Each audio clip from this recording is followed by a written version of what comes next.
Hello mga guys, so Kat here in Hong Kong. So quick and easy recipe po tayo for today's video. So yan, nag-isa lang ako ng garlic, ginger, and scallion. So kung wala kayong scallion mga guys, pwede naman din sibuyas. Okay? So ayan, after that, ihulog na natin ang ating in-slice na bell pepper and carrots. Yan.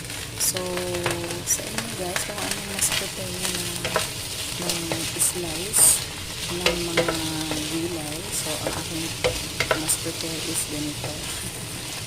Hindi ako masyadong maano sa pag-slice. So, ayan nga guys, nalutuin natin yan for about 1 minute. And after 1 minute, so ilagay na natin ang ating shrimp. So, itong shrimp na to mga guys, dinner ko lang siya ng 1 minute. Nasa sa inyo po yan kung gusto nyo pong i-boil or gusto nyo diretsuhan na. So, nasa inyo po yan mga guys. Okay, kung anong mas prepare nyo. So, after that, nagawa na rin ako ng, nag-mix na rin ako ng sauce na ilalagay dyan. So, in a bowl, naglagay lang ako ng oyster sauce, soy sauce, 1/4 teaspoon ng sugar, and 1/4 teaspoon ng cornstarch.